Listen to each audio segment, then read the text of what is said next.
ലോകസ്ഥാപനത്തിന് മുമ്പേ നമ്മെ പ്രിയനായവനിൽ തിരഞ്ഞെടുത്ത പിതാവായ ദൈവത്തിന് സ്തോത്രവും സ്തുതിയും ഞാൻ അർപ്പിക്കുന്നു.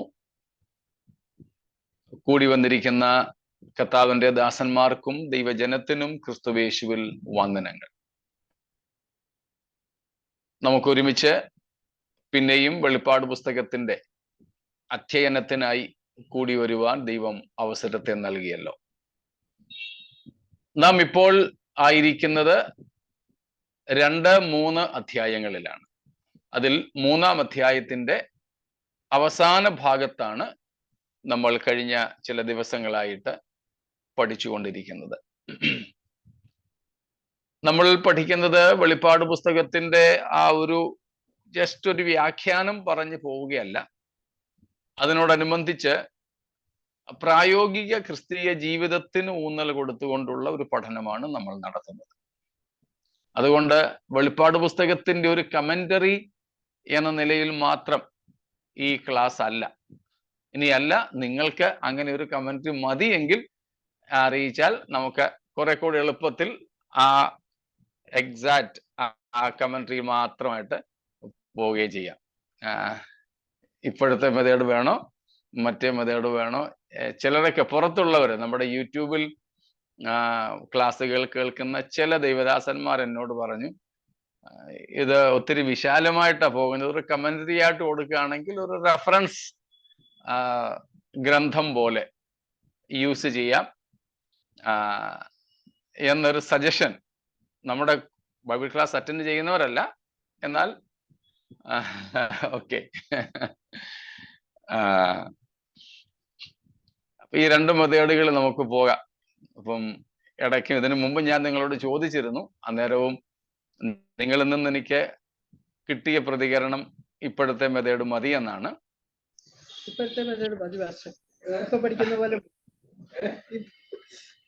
ഓക്കെ. അപ്പൊ ഒന്നും കൂടെ ഞാനൊന്ന് കൺഫേം ചെയ്യാൻ ചോദിച്ചെന്നേ ഉള്ളൂ. Okay, thank you for your feedback. ഇൻബോക്സിലും അല്ലാതെയും നിങ്ങൾ ചെയ്ത ഫീഡ്ബാക്സിന് നന്ദി. കാരണം നമ്മുടെ വേദപഠനം വെറും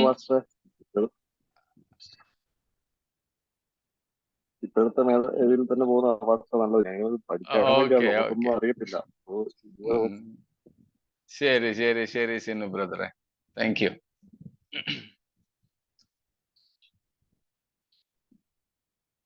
അപ്പൊ നമ്മൾ ദൈവത്തിന്റെ വചനം പഠിക്കുന്നതിൽ വെറും ഒരു എക്സ്പോസിഷൻ മാത്രം നടത്തി പോകുന്നതിനേക്കാൾ കുറെ കൂടെ ആപ്ലിക്കേഷൻ, നമ്മുടെ ജീവിതവുമായിട്ട് അതിനുള്ള ബന്ധത്തെ കുറെ കൂടെ നമുക്ക് ആഴത്തിലേക്ക് ഇറങ്ങി ചിന്തിക്കുന്നതാണ് ഉത്തമം. ആ ഒരു രീതിയാണ് ഞാൻ അനുവർത്തിക്കാറുള്ളത്. അപ്പോൾ തന്നെ ആ ഭാഗത്തിന്റെ അർത്ഥം നമുക്ക് മനസ്സിലാക്കുകയും ചെയ്യാം. എങ്കിൽ നമുക്ക് ആ നിലയിൽ തന്നെ തുടരാം. ഇപ്പോൾ നമ്മൾ പഠിച്ചുകൊണ്ടിരിക്കുന്നത് ലവോദിക്യ സഭയോടുള്ള യേശുക്രിസ്തുവിന്റെ ആലോചനകൾ അഥവാ ബുദ്ധിയുപദേശമാണ്. ആ ബുദ്ധിയുപദേശത്തിൽ 8 കാര്യങ്ങളാണ് നമ്മൾ കണ്ടത്. അതിൽ ചിലത് നേരത്തെ ആവർത്തിച്ചു പഠിച്ചതുകൊണ്ട് നമ്മൾ ഈ പ്രാവശ്യം അത് വിശദീകരിച്ചില്ല. പുതുതായി ചേർന്നവരും നമ്മുടെ കൂടെ ഒന്ന് വരാൻ ആ 8 കാര്യങ്ങൾ ഒന്നും കൂടെ ഓർപ്പിച്ചുകൊണ്ട് പോകാം. 17 മുതലുള്ള വാക്യങ്ങൾ ഒന്ന് വായിക്കാമല്ലോ.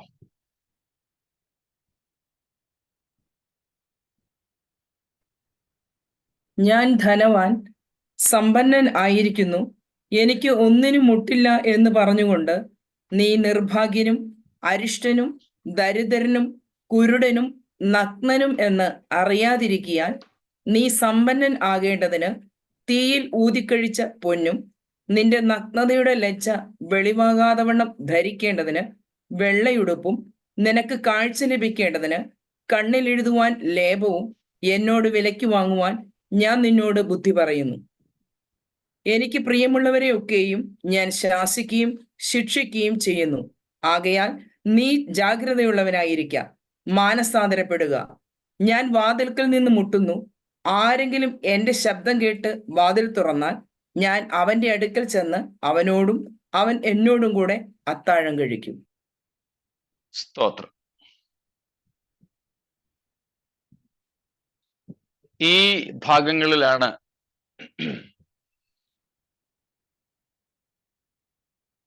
യേശുക്രിസ്തുവിന്റെ consul, the Lord of the church gives away his counsel to the church. സഭയ്ക്കുള്ള ബുദ്ധിപദേശം. 8 കാര്യങ്ങളാണ് നാം അവിടെ കാണുന്നത്. 1, 2, 3 വിലയ്ക്ക് വാങ്ങുക എന്നുള്ളതാണ്. Purchase with a price. Not a free gift, but a purchasing.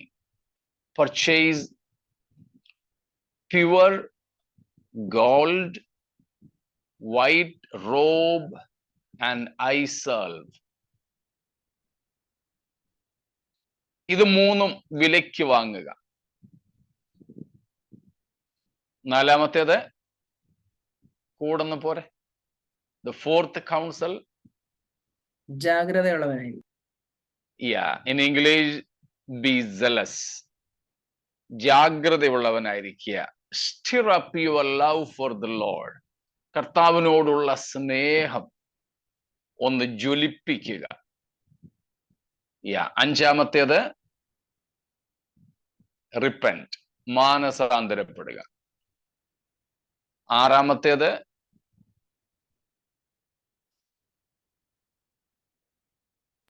ഹൃദയവാതിൽ തുറക്കുക. ഹൃദയവാതിൽ തുറക്കുക. Personally, individually, the door of the heart. But here Christ is asking to get Christ in the church. വ്യക്തിപരമായി നമ്മുടെ ഹൃദയവാതിൽ തുറക്കുക. എന്നാൽ ഇവിടെ കർത്താവ് ആവശ്യപ്പെടുന്നത് സഭയ്ക്കകത്തേക്ക് യേശുവിന് പുനഃപ്രവേശം അനുവദിക്കുക എന്നുള്ളതാണ്. Christ is pleading here in 3:20 for a re-entrance into the church. Christ is the head. He is the chief cornerstone of the church. He was supposed to be there in the church, walking in between the lampstands. Lampstands stand for church or churches. So Christ was supposed to be in the church, but now he is knocking from outside. That means Christ is now cast out from the church, but still he is pleading a re-entry. വ്യക്തിപരമായി രക്ഷയ്ക്ക് വേണ്ടി വിശ്വാസികൾ അഥവാ മനുഷ്യർ അവരുടെ ഹൃദയ കവാടം യേശുവിനായി തുറക്കണം. എന്നാൽ ഇവിടെ വെളിപ്പാട് 3:20 കർത്താവ് മുട്ടുന്നത് വ്യക്തികളുടെ ഹൃദയങ്ങൾ തുറക്കുന്നതിന് വേണ്ടി അല്ല, സഭ യേശുക്രിസ്തുവിനെ പ്രാപിക്കുന്നതിന് വേണ്ടിയാണ്. ക്രിസ്തു സഭയുടെ നാഥനായി, സഭയുടെ തലയായി, സഭയെന്ന സൗധത്തിന്റെ ഏറ്റവും പ്രധാനപ്പെട്ട മൂലക്കല്ലായിരിക്കേണ്ടവനാണ്. 7 പൊൻ നിലവിളക്കുകൾ പ്രതിനിധാനം ചെയ്യുന്ന സഭകളുടെ നടുവിൽ ഇരിക്കേണ്ടവനാണ് യേശു. എവിടെ നോക്കിയാലും യേശു മധ്യത്തിലാണ്. 2 3 പേർ യേശുവിന്റെ നാമത്തിൽ കൂടി വരുന്ന ഇടത്ത് അവരുടെ നടുവിൽ, എവിടെ നോക്കിയാലും യേശു ശിഷ്യന്മാര് കൂടിയിരുന്നപ്പോൾ അവരുടെ നടുവിൽ, 2 കള്ളന്മാരുടെ നടുവിൽ, ആകാശത്തിനും ഭൂമിക്കും നടുവിൽ BC-ക്കും AD-ക്കും നടുവിൽ, ദൈവത്തിനും മനുഷ്യർക്കും നടുവിൽ എവിടെയും ക്രിസ്തുവിന്റെ സ്ഥാനം അങ്ങനെ തന്നെയാണ്. സഭയിൽ യേശു ആയിരിക്കണമായിരുന്നു, പക്ഷെ ഇപ്പോൾ സഭ യേശുവിനെ പുറന്തള്ളി. സ്തോത്രം. ആ സഭയിലേക്ക് കർത്താവിനെ തിരികെ കൊണ്ടുവരാൻ വേണ്ടി യേശു വാതിൽക്കൽ മുട്ടുകയാണ്. സ്തോത്രം. ഓക്കെ, അതായിരുന്നു ആറാമത്തേത്. ഏഴാമത്തേത് Dine with me, fellowship. Dine with me, have fellowship, personal communion.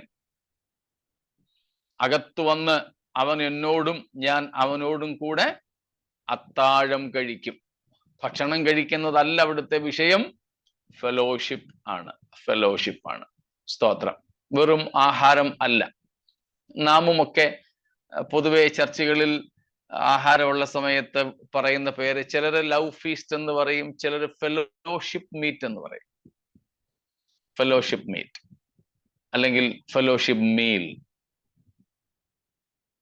ഇപ്പം കൂട്ടായ്മയുടെ ഒരു ആഹാരം. വീട്ടിൽ ആഹാരം ഇല്ലാഞ്ഞിട്ടൊന്നുമല്ല, ചർച്ചിൽ കിട്ടുന്നതിനേക്കാൾ നല്ല ആഹാരം വീട്ടിലുണ്ട്, ശരി തന്നെയാണ്.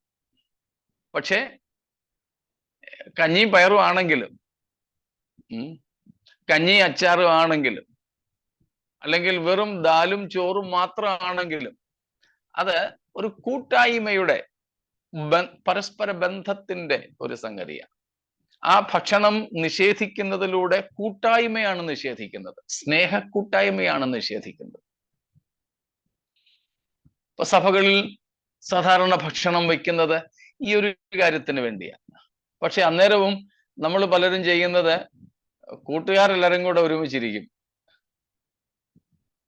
പരസ്പരമുള്ള എല്ലാവരും കൂടെ ഒന്ന് ഇടപഴകാൻ ആ അവസരത്തെയും ഉപയോഗിക്കാറില്ല എന്നൊരു നെഗറ്റീവ് സംഗതി അതിലുണ്ട്. പക്ഷെ ആ സമയത്ത് എല്ലാവരും ഒരുമിച്ച് കൂടുതൽ പരിചയമില്ലാത്തവരെയും കൂടുതൽ അടുപ്പമില്ലാത്തവരോടും കൂടുതൽ അടുപ്പം ഉണ്ടാക്കാനുള്ള ഒരു സാഹചര്യമായിട്ട് അതിനെ കാണണം. ഓക്കെ, അതാണ് കർത്താവ് പറയുന്നത്, ഡൈൻ വിത്ത് മീ, എന്നോട് കൂടെ അത്താഴം കഴിക്കുക.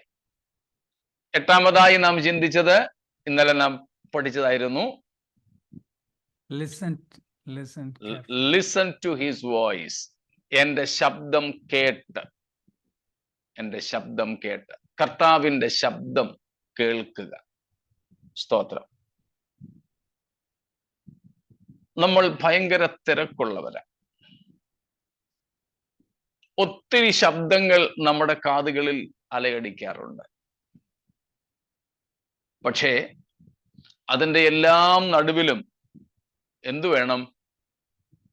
ദൈവത്തിൻ്റെ ശബ്ദം കേൾക്കുവാൻ നമുക്ക് സാധിക്കണം. സ്തോത്രം. യോഹന്നാൻ 10-ാം അധ്യായത്തിൽ യേശു പറഞ്ഞത്, യേശുവിൻ്റെ ആടുകളാണെങ്കിൽ അതിൻ്റെ ഒരു അടയാളം ഇടയന്റെ ശബ്ദം കേൾക്കുന്നു എന്നുള്ളതാണ്. As per John 10, if we are the sheep of our Lord, the good shepherd, the honor shepherd, then the very sign, the very proof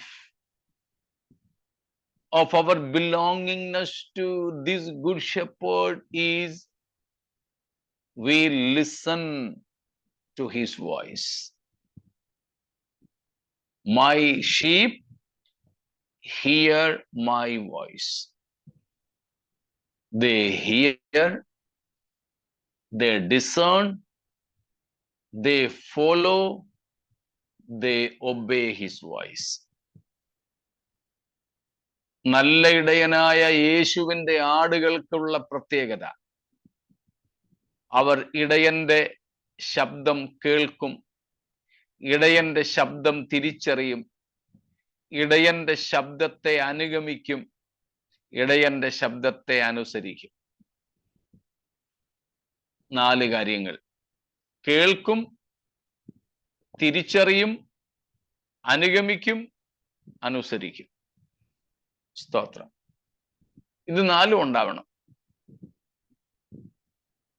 നമുക്ക് കർത്താവിന്റെ ശബ്ദം കേൾപ്പാൻ കഴിയുന്നില്ലെങ്കിൽ അതിന്റെ അർത്ഥം നമ്മൾ ഈ ലോകം എന്ന ചന്തയിൽ തിരക്ക് പിടിച്ച് നടക്കുകയാണെന്നാണ്. We are busy in the mela of this world. ഈ ലോകത്തിന്റെ ഒരു മേളയുണ്ടല്ലോ, നോർത്ത് ഇന്ത്യയിലൊക്കെ മേള എന്ന് പറയും.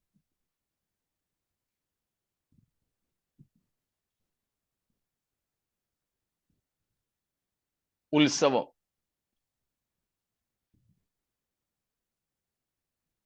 Many a times we are busy in the markets of this world. So we are unable to hear the voice of our master. ദൈവത്തിന്റെ ശബ്ദം കേൾപ്പാൻ കഴിയാത്ത അവസ്ഥയിലേക്ക് സഭ ഇന്ന് ആയിക്കൊണ്ടിരിക്കുന്നു എന്നുള്ളതാണ് സത്യം. സഭയ്ക്കകത്തും ഇന്ന് ഒത്തിരി ശബ്ദങ്ങളുണ്ട്. പക്ഷേ ദൈവശബ്ദം അതിലെങ്ങാനും ഉണ്ടോ? സ്തോത്രം. ദൈവശബ്ദം അതിലെങ്ങാനും ഉണ്ടോ? ഞാനൊരു പ്രശ്നത്തിൽ അകപ്പെട്ടിരിക്കുകയാണെന്നിരിക്കട്ടെ. ഞാനൊരു വിശ്വാസിയാ. എനിക്ക് കരകയറാൻ കഴിയാത്ത തരത്തിലെ ഒരു പ്രശ്നമുണ്ട്. ചിലപ്പോൾ അത് രോഗമാകാം, സാമ്പത്തിക പ്രശ്നമാകാം, അല്ലെങ്കിൽ എന്തെങ്കിലും കുടുംബ പ്രശ്നങ്ങളാകാം, ഇല്ലെങ്കിൽ ജോലിയിലെ പ്രശ്നമാകാം,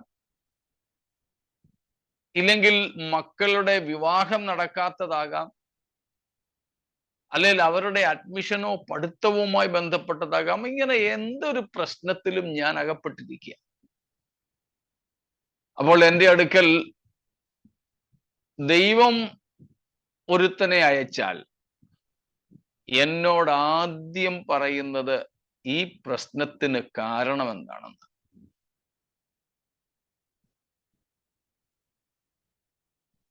രണ്ടാമത് പറയുന്നത് ഇതിന് പരിഹാരം എങ്ങനെ ഉണ്ടാകുമെന്ന്. എന്നാൽ എൻ്റെ പാപം എന്നെ ഓർമ്മപ്പെടുത്താതെ, ഞാൻ ചെയ്ത പാപം നിമിത്തം ഞാൻ അകപ്പെട്ടിരിക്കുന്ന പ്രശ്നത്തിന്റെ നടുവിലും എന്നെ തല്ലിപ്പൊത്തുന്ന ഒരു ശബ്ദമാണ് ഞാൻ കേൾക്കുന്നതെങ്കിൽ അത് ദൈവത്തിൻ്റെതാകാൻ സാധ്യതയില്ല. മനസ്സിലാവുന്നുണ്ടോ? സ്തോത്രം. We often hear loud voices even from the pulpits. How can we discern it's God's voice? Especially if they are from God. They will convict us of our sins. നമ്മുടെ പാപങ്ങളെ കുറിച്ചായിരിക്കും, മാനസാന്തരപ്പെടേണ്ട ആവശ്യത്തെ കുറിച്ചായിരിക്കും ദൈവത്തിന് നമ്മോട് ആത്യന്തികമായും സംസാരിക്കാനുള്ളത്. ഇവിടെ ലവോദിക്യ സഭയോട് യേശു പറയുന്നത് എന്താ? അവരുടെ മാനസാന്തരത്തിന്റെ ആവശ്യകതയെ കുറിച്ചല്ലേ? സ്തോത്രം.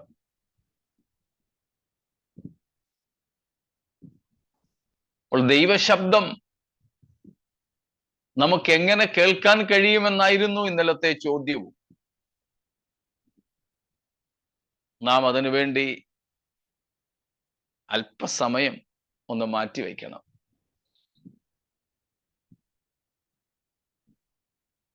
നമ്മൾ പലപ്പോഴും കേൾക്കുന്ന ഒരു സംഗതിയാണ്,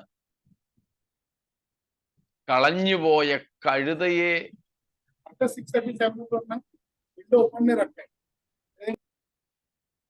നഷ്ടപ്പെട്ടുപോയ, കളഞ്ഞുപോയ കഴുതയെ തേടി പുറപ്പെട്ട ശൗൽ ശമൂവേലിന്റെ അടുക്കൽ ചെന്നു. ശമൂവേലിനെ ദൈവാത്മാവ് നിയോഗിച്ചു ശൗലിനെ രാജാവാക്കാൻ. അപ്പോൾ ശമൂവേൽ ശൗലിനോട് പറഞ്ഞ വാചകം നമ്മുടെയൊക്കെ പുൾപിറ്റുകളിൽ നിന്ന് ധാരാളം കേട്ടിട്ടുണ്ടായിരിക്കുമല്ലോ. ഞാൻ നിന്നോട് ദൈവത്തിന്റെ ആലോചന അറിയിക്കേണ്ട നീ അല്പം നിൽക്ക. സ്തോത്രം. ദൈവശബ്ദം കേൾക്കേണ്ടതിനായി നമുക്ക് ശ്രദ്ധിക്കേണ്ടതുണ്ട്. പക്ഷേ എന്തുകൊണ്ടാ കേൾക്കാൻ കഴിയാതിരിക്കുന്നത്? ലവോദിക്കയുടെ ചിന്താഗതി ഉള്ളതുകൊണ്ടാണ്. എന്തുവാ ലവോദിക്കയുടെ ചിന്താഗതി? ഒന്നിനും കുറവില്ല, എനിക്കെല്ലാം ഉണ്ട്, ഞാൻ ധനവാൻ, സമ്പന്നൻ, എനിക്കൊന്നിനും മുട്ടില്ല എന്ന ഒരു സ്വയ സംതൃപ്തിയിൽ കഴിയുന്നത് കൊണ്ട് ദൈവശബ്ദത്തിന് വേണ്ടി കാതോർക്കാൻ പോലും കഴിയുന്നില്ല. പിന്നെ ഇങ്ങനെ പോകുമ്പം ദൈവശബ്ദം കേൾക്കാനൊന്നും നമുക്ക് നേരെയില്ലെങ്കിൽ ദൈവം വേറെ ഒന്നിനും നേരമില്ലാത്തതുപോലെ, മറ്റൊന്നിനും നേരം വേണ്ടാത്തതുപോലെ ഇതിനു വേണ്ടി മാത്രം തമ്പുരാൻ നമ്മളെ ഒന്ന് ആക്കും.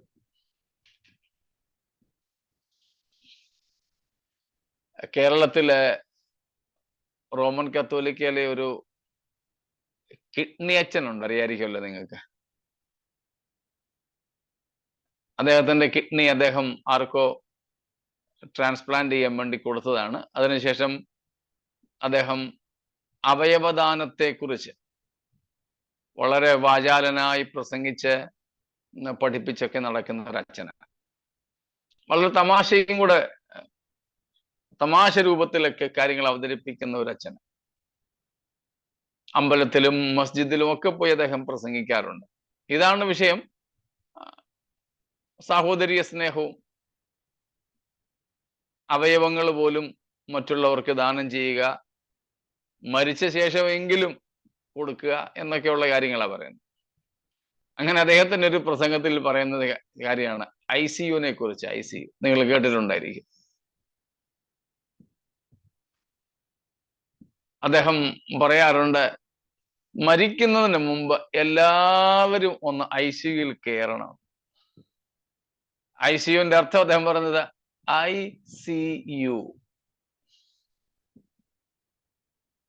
പുറത്തൊക്കെ ഭയങ്കര തിരക്കാ, ഫോണോടെ ഫോൺ, ബിസിനസ്, ജോലി, ഇങ്ങനെ ഓട്ടമാ. ICUവിനകത്തോ ഫോൺ പോലില്ല. ICU വേറെ ആരെയും കാണാൻ പോലും ഒക്കുന്നില്ല. ICU, ദൈവമേ നിന്നെ മാത്രമേ എനിക്ക് കാണാൻ പറ്റൂ.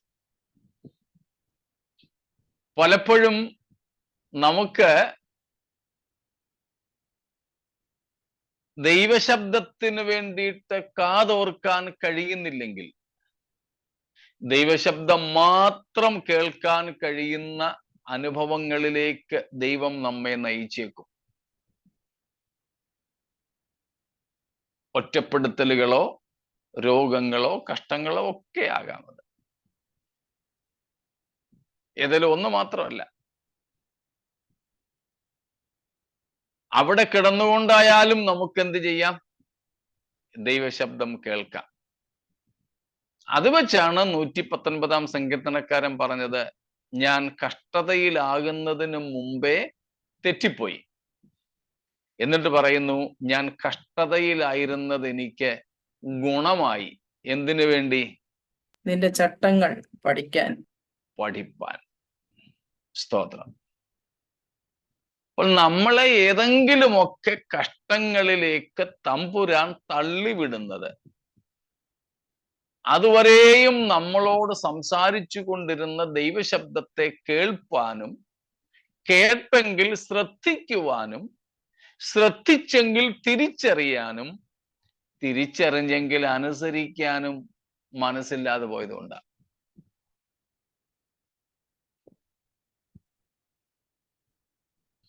സ്തോത്രം.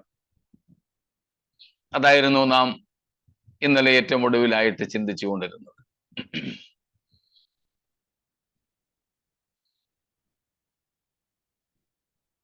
ഇത്രയും കാര്യങ്ങൾ മനസ്സിലായി കാണുമായിരിക്കുമല്ലോ. സ്തോത്രം.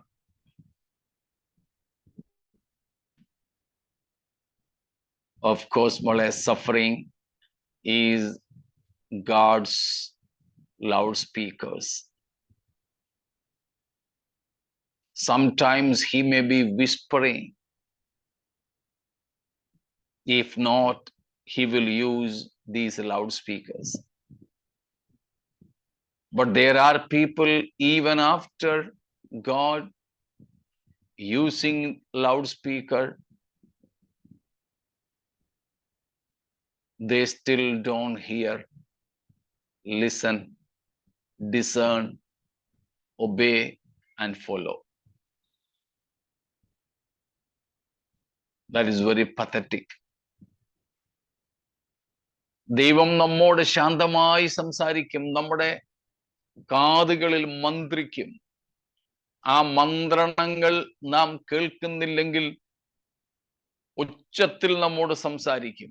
ചിലപ്പോൾ ഉച്ചത്തിൽ നമ്മോട് ദൈവം സംസാരിക്കുന്ന സംസാരങ്ങളാകാം നമ്മുടെ ജീവിതത്തിൽ വരുന്ന കഷ്ടപ്പാടുകൾ, രോഗങ്ങൾ, ഒറ്റപ്പെടുത്തലുകളൊക്കെ. അപ്പോഴെങ്കിലും നാം ദൈവശബ്ദം കേട്ടാൽ, അനുസരിച്ചാൽ നന്ന്. ചിലർ അവിടെ കിടന്നുകൊണ്ട് പോലും ദൈവത്തോട് മത്സരിക്കും. അരുത്. സ്തോത്രം. ശരി, ഇത്രയും കാര്യങ്ങളിൽ മറ്റെന്തെങ്കിലും വിശദീകരണം? 8 ആലോചനകൾ ലവോദിക്കയ്ക്ക് യേശു കൈമാറി.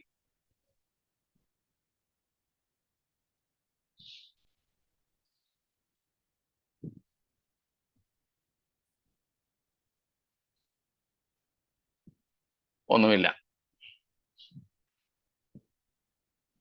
സ്തോത്രം.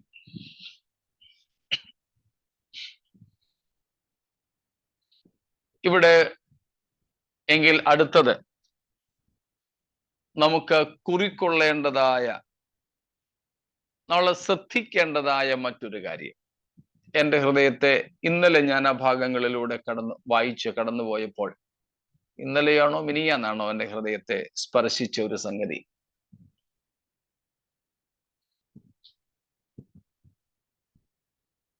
പത്തൊൻപതാം വാക്യം ഒന്നും കൂടെ വായിക്കാമോ? എനിക്ക് പ്രിയമുള്ളവരെയൊക്കെയും ഞാൻ ശാസിക്കുകയും ശിക്ഷിക്കുകയും ചെയ്യുന്നു. ആകയാൽ നീ ജാഗ്രതയുള്ളവനായിരിക്കുക, മാനസാന്തരപ്പെടുക. സ്തോത്രം. എനിക്ക് പ്രിയമുള്ളവരെയൊക്കെയും, ഇത്രയേറെ ദോഷങ്ങൾ മാത്രം ഉള്ള ഈ സഭയെയും യേശു പ്രിയപ്പെടുന്നു, സ്നേഹിക്കുന്നു. സ്തോത്രം. എന്നെ ഒത്തിരി ഇരുത്തി ചിന്തിപ്പിച്ചൊരു സംഗതിയാണ്. സ്മുർണ സഭയെയോ ഫിലദൽഫിയയെയോ ഒക്കെ യേശു സ്നേഹിക്കുന്നു, പ്രിയപ്പെടുന്നു എന്ന് പറഞ്ഞാൽ മനസ്സിലാവും. എഫെസോസിനോട് പ്രിയമുണ്ടെന്ന് പറഞ്ഞാലും തെറ്റില്ല. 9-10 ഗുണങ്ങളുണ്ട്, ഒരു ചെറിയ തെറ്റേ ഉള്ളൂ.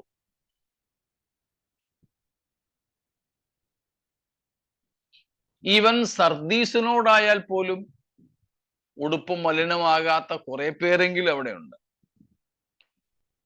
പക്ഷെ ഇവിടെ അങ്ങനെയുള്ള യാതൊരു ഗുണവുമില്ല. എൻ്റെ ചിന്ത വെച്ച് സർദീസുമായിട്ടൊന്ന് താരതമ്യപ്പെടുത്തിയാൽ, സർദീസിൽ ഉടുപ്പും മലിനമാകാത്ത കുറെ പേർ ഉള്ളത് കൊണ്ട് ജീവപുസ്തകത്തിൽ പേരുള്ള കുറച്ചു പേരുണ്ട് അവിടെ. ലവോദിക്കയിൽ എൻ്റെ ചിന്തയിൽ ജീവപുസ്തകത്തിൽ പേരുള്ള ഒരുത്തം പോലും ഇല്ല. കൂടെ നിങ്ങൾ വരുന്നുണ്ടല്ലോ. സ്തോത്രം. ജീവപുസ്തകത്തിൽ പേരുള്ള ഒരാൾ പോലും ലവോദിക്ക സഭയിൽ ഉണ്ടാകാനിടയില്ല. ഒരു സൂചനയില്ല അങ്ങനെ ഒരാൾ കാണുമെന്നിവിടെ. അങ്ങനെയും സഭയോ? ജീവപുസ്തകത്തിൽ പേരില്ലാത്ത ആൾക്കാരെ കൊണ്ട് മാത്രം നിറഞ്ഞൊരു സഭ.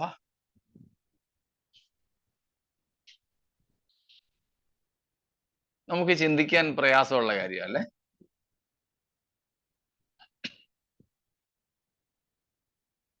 സ്തോത്രം. നമ്മുടെ ജെയിംസ് മാത്യു പാസ്റ്റർ ഞങ്ങളുടെ സഭയിലെ ഒരു ഉപവാസ പ്രാർത്ഥനയ്ക്ക് വന്നപ്പോൾ പറഞ്ഞൊരു കാര്യം, അദ്ദേഹം ഉണ്ടോന്ന് എനിക്കറിയില്ല. ഉണ്ട്. ഓക്കെ. പാസ്റ്റർക്ക് ഓർമ്മ കാണുമായിരിക്കുമല്ലോ.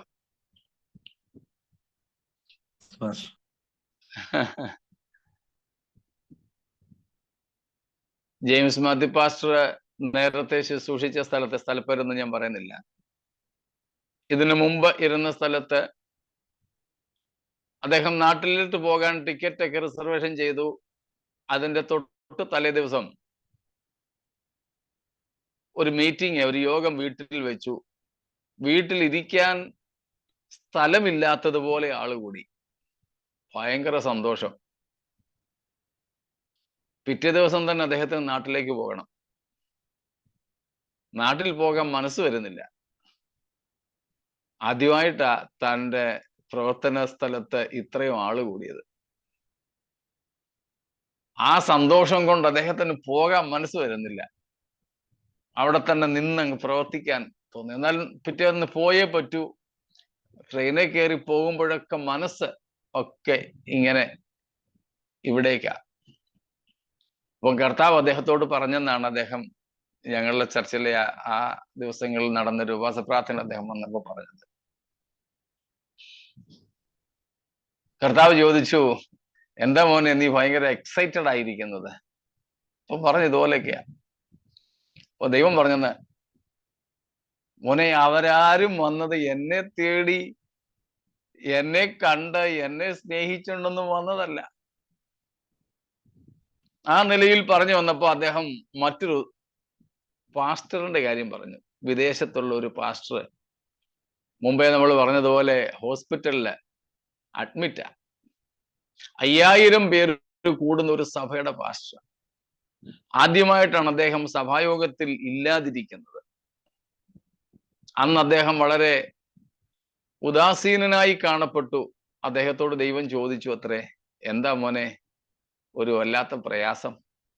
അപ്പൊ പറഞ്ഞു, കർത്താവെ ആദ്യമായിട്ടാണ് ഞാൻ എൻ്റെ സഭയിൽ നിന്ന് ഞായറാഴ്ച മാറി നിൽക്കുന്നത്, എനിക്ക് സഹിക്കാൻ വയ്യ. അപ്പൊ കർത്താവ് ചോദിച്ചു, എത്ര പേരുണ്ട് സഭയില്? 5000 പേര്. എന്നിട്ട് കർത്താവ് പറഞ്ഞെന്നാ പറഞ്ഞത്, പാസ്റ്ററെ 5 7 അവിടെ? എനിക്ക് ഈ 5000 പേരിൽ 5 പേരോ 7 പേരോ മറ്റുമേ എന്റേതായിട്ടുള്ളൂ. 5 പേര്. സ്തോത്രം. 5000 പേര് കൂടുന്ന സഭയിൽ 5 പേര് മാത്രമേ എനിക്കുള്ളവരായിട്ട് അഥവാ ജീവപുസ്തകത്തിൽ പേരുള്ളവരായിട്ടുള്ളൂ എന്ന് ദൈവം ആ പാസ്റ്ററിനോട് പറഞ്ഞു. പാസ്റ്ററിന് ഭയങ്കര ദുഃഖമായി. അദ്ദേഹം വിഷാദിച്ചിരിക്കുമ്പോൾ കർത്താവ് അടുത്ത കാര്യവും കൂടെ പറഞ്ഞു. ജെയിംസ് പാസ്റ്റർ അങ്ങ് പറയാമോ അത്? അതിൽ നീ ഇല്ല. ആ 5 പേരിൽ പാസ്റ്ററെ നീ ഇല്ലെന്ന്. ഒരു കഥയായിട്ട് എടുക്കരുത്, ഇത് വെറും ഒരു ഇല്ലുസ്ട്രേഷനായിട്ട് എടുക്കരുത്. ഞാൻ അതിനുശേഷം പല സ്ഥലങ്ങളിൽ ജെയിംസ് മാത്യു പാസ്റ്റർ പറഞ്ഞ ഈ കാര്യം പറഞ്ഞിട്ടുണ്ട്. നോക്കണേ, 5000-ലധികം ആള് കൂടുന്ന സഭയിൽ 5 പേർ മാത്രമേ കർത്താവിനുള്ളവരായി ഉള്ളൂ. അതിൽ ഈ മെഗാ ചർച്ചിന്റെ പാസ്റ്ററും ഉൾപ്പെടുന്നില്ല എന്ന് പറഞ്ഞാൽ എത്ര ഗൗരവതരമായ കാര്യമായത്. ആ ഒരു ഗൗരവമായ ചിന്തയിലേക്കാണ് ഞാൻ നിങ്ങളുടെ ശ്രദ്ധയെ ക്ഷണിക്കുന്നത്. എങ്ങാനും എണ്ണപ്പെടാത്തവരുടെ കൂട്ടത്തിൽ ഞാൻ ആകരുതേ എന്നൊരാഗ്രഹം, തീവ്രമായ പ്രാർത്ഥനയും നമ്മൾ ഉണ്ടാകട്ടെ. സ്തോത്രം.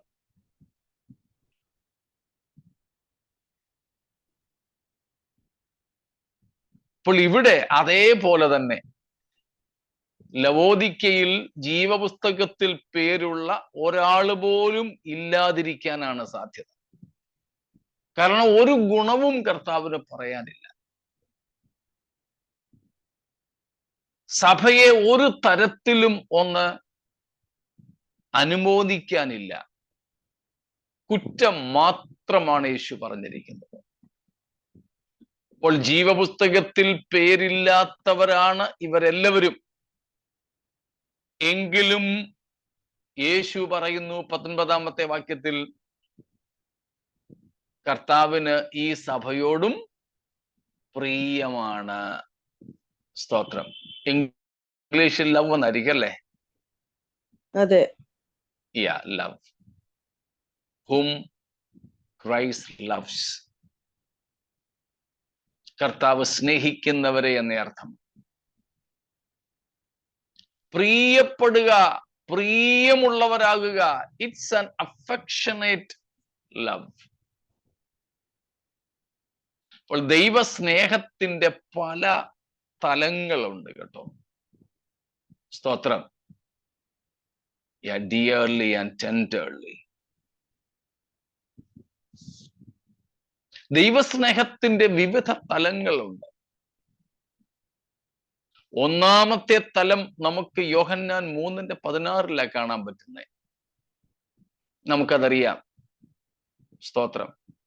റോമർ 5:8 ദൈവസ്നേഹത്തിന്റെ ആദ്യത്തെ തലമാണത്. എന്ന് പറഞ്ഞാൽ നമുക്കറിയാമല്ലോ.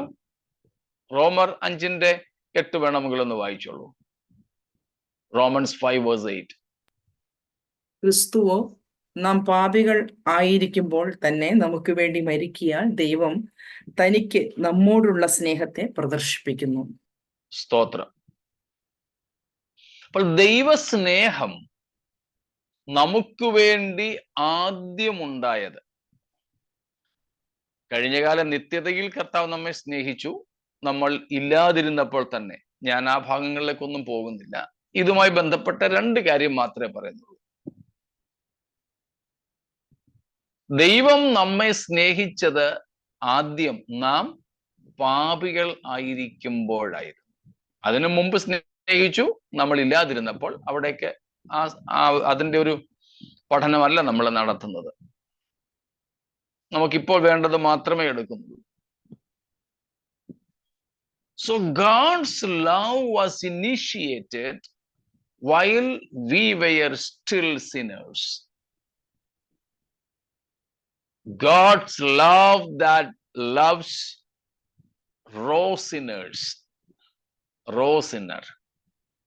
രക്ഷിക്കപ്പെട്ടിട്ടേ ഇല്ലാത്ത പ്രാകൃതരായ പാപികളെ സ്നേഹിച്ച ദൈവത്തിന്റെ സ്നേഹം. അതാണ് യോഹന്നാൻ 3:16, റോമർ 5:8, 1 യോഹന്നാൻ 4-ാം അധ്യായത്തിന്റെ 8, 9, 10, 19 തുടങ്ങിയ വാക്യങ്ങളുമൊക്കെ. John 3:16, Romans 5:8, 1 John chapter 4 verses from 8 to 19. So in all these areas, we see God's love for the sinners, raw sinners. Raw sinner here means unrepented sinners, non-regenerated or unregenerated sinners. വീണ്ടെടുപ്പ്, വീണ്ടും ജനനം ഒന്നും പ്രാപിച്ചിട്ടേ ഇല്ലാത്ത സ്വാഭാവികമായ പാപികൾ. അതാണ് ഞാൻ ഇവിടെ റോ സിന്നർ എന്നതുകൊണ്ട് ഉദ്ദേശിച്ചത്.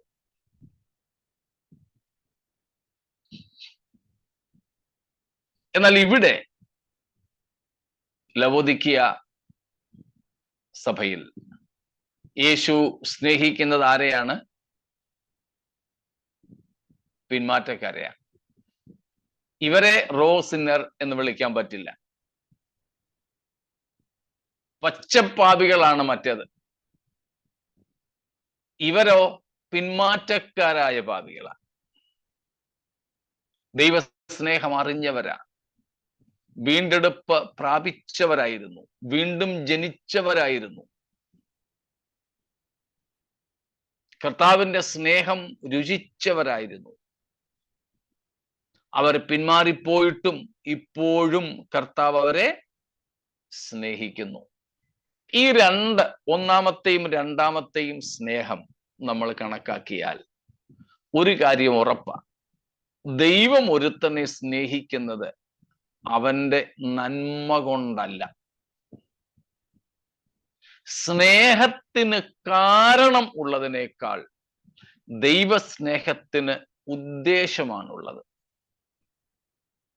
ആവർത്തിക്കട്ടെ, ദൈവം നമ്മെ സ്നേഹിക്കുന്നു. ഈ രണ്ട് സ്നേഹം, പാപികളായിരുന്നപ്പോൾ നമ്മെ സ്നേഹിച്ചു, പിന്മാറിപ്പോയപ്പോഴും ലവോദിക്കയെ സ്നേഹിക്കുന്നു.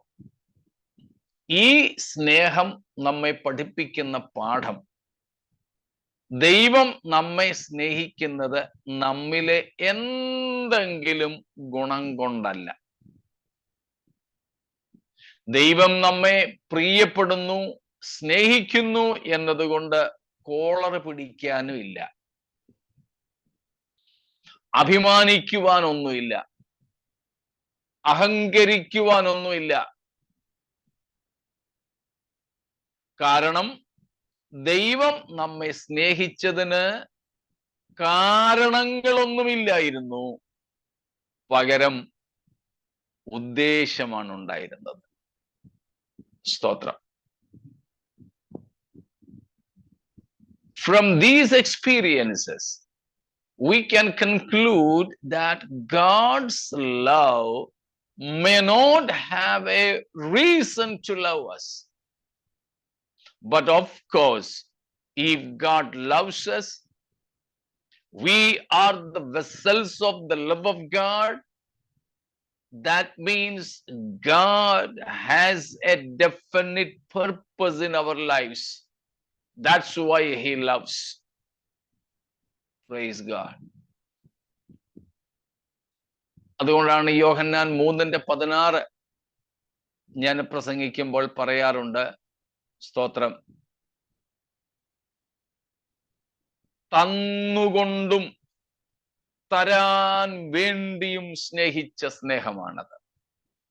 സ്തോത്രം. By giving and to give, God loved us. By giving His only begotten Son and to give us eternal life. തന്റെ ഏകജാതനെ തന്നുകൊണ്ടും, ഏകജാതൻ തന്റെ ജീവനെ തന്നുകൊണ്ടും നമ്മെ സ്നേഹിച്ചു. എന്തിനു വേണ്ടി? നിത്യജീവൻ തരുവാൻ വേണ്ടി നമ്മെ സ്നേഹിച്ചു. സ്തോത്രം. അങ്ങനെയാണെങ്കിൽ ദൈവം നമ്മെ സ്നേഹിക്കുന്നതിൻ്റെ പ്രാഥമിക ഉദ്ദേശം നാം നശിച്ചു പോകരുത് എന്നതാണ്. സ്തോത്രം.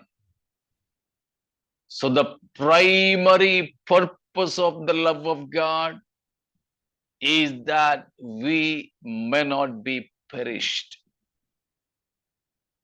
നാം നശിക്കരുത്, നാം നഷ്ടപ്പെട്ടു പോകരുത്, നാം ദൈവക്രോധത്തിന്റെ ഇരകളായി ഇന്ധനമായി മാറരുത്. അതാണ് ദൈവം നമ്മെ സ്നേഹിക്കുന്നതിന്റെ പ്രാഥമികമായ ലക്ഷ്യം. സ്തോത്രം. ഇവിടെ ഇത്രയേറെ പിന്മാറിപ്പോയ ലവോദിക്കയെയും എന്തിനാ യേശു പ്രിയപ്പെടുന്നത്? അവർ നശിച്ചു പോകരുത്. ഇന്നും കർത്താവ് നമ്മെ സ്നേഹിക്കുന്നുണ്ട് കേട്ടോ. നാം പാപം ചെയ്തു പോകുമ്പോഴും നാം പാപത്തിൽ കിടക്കുമ്പോഴും കർത്താവ് നമ്മെ സ്നേഹിക്കുന്നു. അതിന്റെ അർത്ഥം പാപം ചെയ്തതുകൊണ്ട് കുഴപ്പമില്ലെന്നല്ല. പക്ഷെ നമ്മൾ അങ്ങനെ എടുക്കാറുള്ളത്. കർത്താവിന് ഇപ്പോഴും എന്നോട് സ്നേഹമാണെങ്കിൽ ഞാൻ ചെയ്ത പാപമൊന്നും കർത്താവ് എന്നെ സ്നേഹിക്കുന്നതിന് തടസ്സമായിട്ടില്ല എന്ന് കരുതി പാപത്തിൽ തുടരാൻ ശ്രമിക്കും. അയ്യോ അല്ല, അവൻ ഇപ്പോഴും നമ്മെ സ്നേഹിക്കുന്നത് നാം നശിച്ചു പോകരുതെന്ന് കരുതിയ. സ്തോത്രം. Always remember, the love of God is not the proof that God commends or accepts our sinfulness, or he approves our fallen nature. ദൈവത്തിന് നമ്മോടുള്ള സ്നേഹം, നമ്മുടെ പാപത്തെ ദൈവം അംഗീകരിക്കുന്നു എന്നുള്ളതിന്റെ തെളിവായിട്ട് ആരും എടുക്കരുത്. സ്തോത്രം.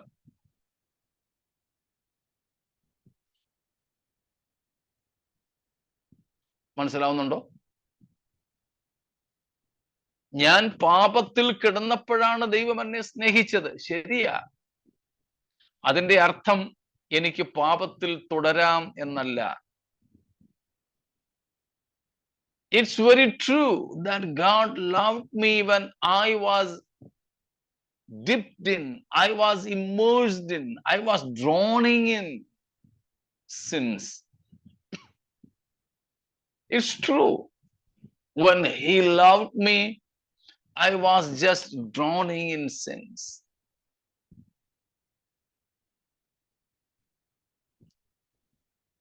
I was losing myself in the waves of sins. It's true. But that doesn't mean that if I still continue in that condition, he will continue to love me. No. പലർക്കും പറ്റുന്നൊരു അബദ്ധം അതാ. ലവോദിക്കയോട് ഇപ്പോഴും കർത്താവിന് സ്നേഹമാണെങ്കിൽ പിന്നെ എന്നോട് എത്രയധികം കാണുമെന്ന്. അതെ, സ്നേഹമുണ്ട്, നാം നശിച്ചു പോകാതിരിക്കാൻ. സ്തോത്രം. നാം നശിച്ചു പോകാതിരിക്കാൻ. ആ സ്നേഹത്തിന്റെ ഉദ്ദേശം നാം മനസ്സിലാക്കുക. സ്നേഹത്തിന്റെ ഉദ്ദേശം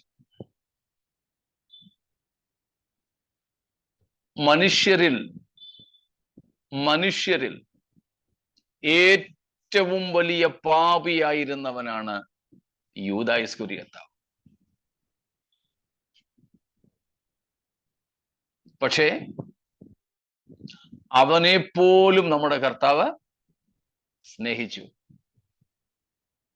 സ്നേഹിച്ച് അവനെ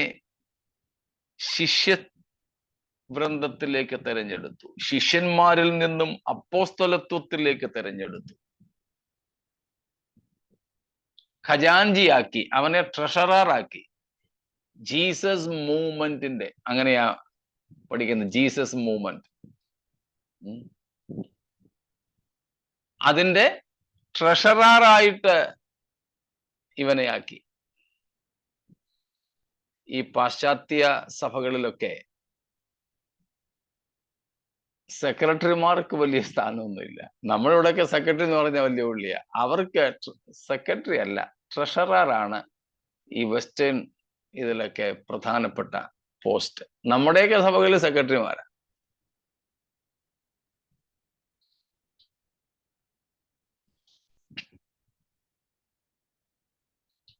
യേശു യൂദായെ ട്രഷററാക്കി. അവനോട് ആവർത്തിച്ച് പറഞ്ഞുകൊണ്ടിരുന്നു അവൻ ചെയ്യാൻ പോകുന്ന പാപത്തെക്കുറിച്ച്, അതിൽ നിന്നും പിന്മാറാൻ,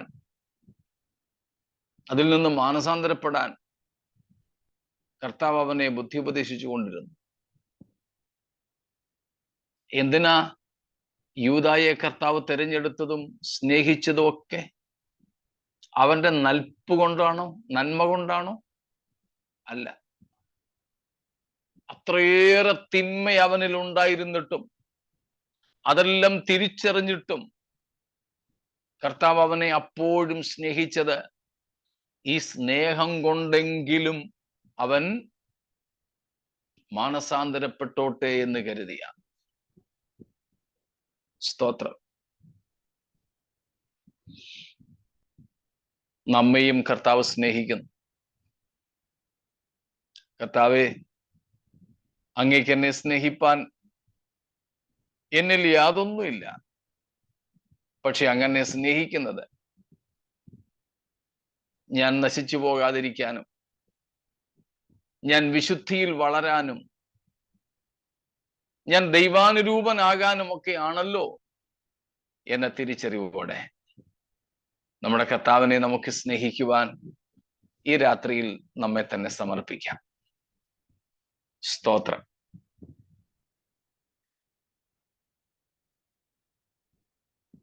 നമ്മെ സ്നേഹിക്കുന്ന, നമ്മെ പ്രിയപ്പെടുന്ന, തൻ്റെ സ്നേഹത്തിൽ നമ്മെ ശാസിക്കുകയും ശിക്ഷിക്കുകയും ഒക്കെ ചെയ്യുന്ന കർത്താവിൻ്റെ കൈക്കീഴിൽ താണിരുന്ന് നമ്മെക്കുറിച്ചുള്ള ദൈവോദ്ദേശം നിറവേറ്റുവാൻ നമ്മെ സമർപ്പിക്കാം. ഈ വചനങ്ങളാൽ ദൈവം നമ്മെ അനുഗ്രഹിക്കുമാറാകട്ടെ.